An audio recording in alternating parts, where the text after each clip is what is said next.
سیدنا انس بن مالک رضی اللہ تعالی عنہ روایت فرماتے ہیں، نبی کائنات صلی اللہ علیہ وآلہ وسلم ایک دن اپنے کاشانہ اقدس سے باہر تشریف فرما ہوئے اور حضور سید دو عالم صلی اللہ علیہ وآلہ وسلم بازار کے اندر تشریف لائے۔ حضور صلی اللہ علیہ وآلہ وسلم نے بازار میں اناج کا ایک ڈھیر لگا ہوا دیکھا۔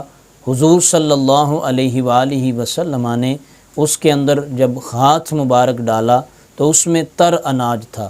آقا کونین صلی اللہ علیہ وآلہ وسلم نے اس اناج کے ڈھیر کے مالک سے فرمایا، تم نے ایسا کیوں کیا؟ تم نے تر اناج اور خشک اناج کو الگ کیوں نہیں کیا؟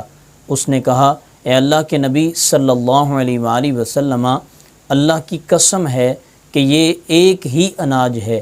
حضور صلی اللہ علیہ وآلہ وسلم نے ارشاد فرمایا، اناج ایک ہی ہے، پر تم نے تر اور خشک کو الگ کیوں نہیں رکھا کہ لوگوں کو پتہ چل سکے کہ یہ اناج تر ہے، یہ اناج خشک ہے۔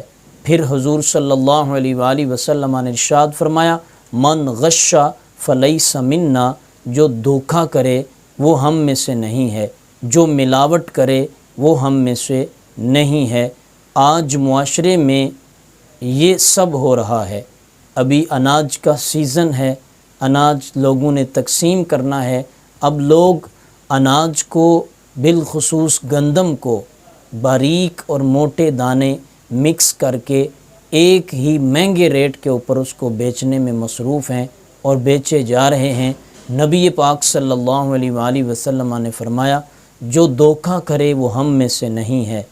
جب آپ کہیں بھی خرید و فروخت کے لیے جاتے ہیں، عموماً منڈی میں فروٹ ہو، سبزی ہو یا خشک اناج ہو، جب بھی خرید و فروخت کرنے جایا جائے تو اکثر دیکھنے میں آتا ہے کہ باہر سے بناؤ سنگار کیا جاتا ہے، تازہ اور موٹا موٹا اور فربا فربا مال جو ہے اس کو ارد گرد لگایا جاتا ہے، اور بیچ میں گٹیا اور خراب قسم کا اناج، خراب قسم کا فروٹ، خراب قسم کی سبزی کو ایڈ کیا جاتا ہے۔ پیارے آقا صلی اللہ علیہ وآلہ وسلم کے ہم امتی ہیں، ہم حضور کا کلمہ پڑھتے ہیں، ہم نبی پاک کی غلامی کا دم بھرتے ہیں، خود کو مسلمان بھی کہتے ہیں، لیکن ملاوٹ سے، دھوکہ سے باز نہیں آتے۔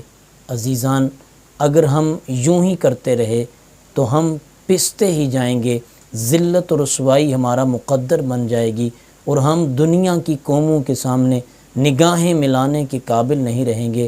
آئیے نبی پاک صلی اللہ علیہ وآلہ وسلم کے اس فرمان کو اپنی آنکھوں کا نور بنائیں، اپنی زندگی کے اندر اس کو شامل فرمائیں کہ ہم کبھی بھی کسی بھی کام میں، کسی بھی شعبہ میں ہم دھوکہ نہیں کریں گے، ہم ملاوٹ نہیں کریں گے، ہم فریب نہیں کریں گے، ہم گٹیا اور اعلیٰ مال کو ملا کر ایک ہی مہنگی قیمت پہ کبھی بھی فروخت نہیں کریں گے۔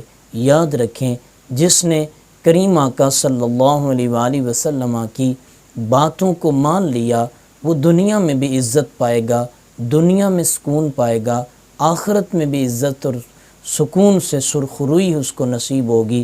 نبی پاک صلی اللہ علیہ وسلم کی شفاعت کا ہم حق دم بھرتے ہیں، حضور کے ساتھ جنت میں جانے کے خواہش مند بھی ہیں، پل صراط سے حضور کے صدقے سے گزرنے کے خواہش مند بھی ہیں، حوض کوثر سے نبی رحمت کے دستے مبارک سے جام کوثر پینے کا ہم دعویٰ اور خواہش بھی کرتے ہیں۔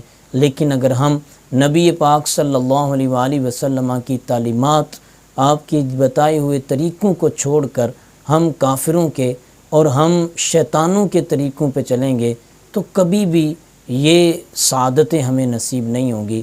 اللہ کریم ہمیں نبی پاک صلی اللہ علیہ وآلہ وسلم کے اسوہ کامل کو اپنانے اور زندگی کو خوبصورت بنانے کی توفیق نصیب فرمائے۔